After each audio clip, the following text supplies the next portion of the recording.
লিপসান জানাবেন বাজারে দেশি ও চাষের মাছের সরবরাহ কেমন দেখছেন এবং সপ্তাহ ব্যবধানে কোন মাছের দাম ঠিক কতটা বাড়লো।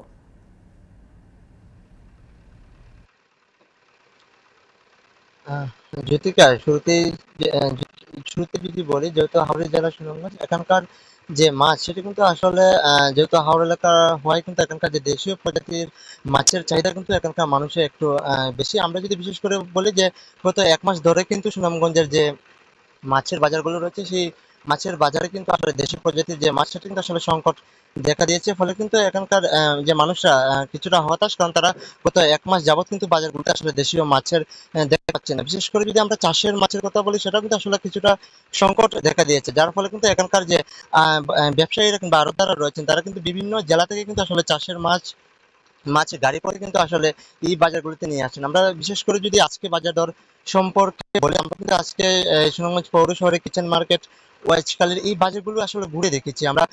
দেখেছি গত 1 সপ্তাহের ব্যবধানে কিন্তু চাষের যে মাছগুলো রয়েছে, প্রতিটি মাছই কিন্তু কেজি প্রতি 10 থেকে 20 টাকা বেড়েছে। বিশেষ করে যদি বলি আমরা, তেলাপিয়া কিন্তু প্রতি কেজি গত সপ্তাহে 170 টাকা কেজি ধরে বিক্রি করা হলে কিন্তু এই সপ্তাহে 180 থেকে 190 টাকা বিক্রি করা হচ্ছে।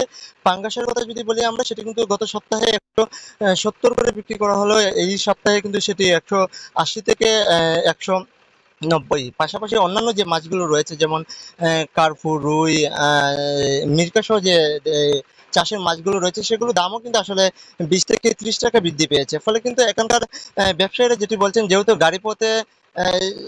গাড়িপথে যেহেতু সুনামগঞ্জে তারা এই মাছগুলো সরবরাহ করছেন, যার ফলে কিন্তু আসলে বাজারে যে মাছগুলো রয়েছে, সেই মাছের দাম কিন্তু বৃদ্ধি পাচ্ছে। জ্যোতিকা।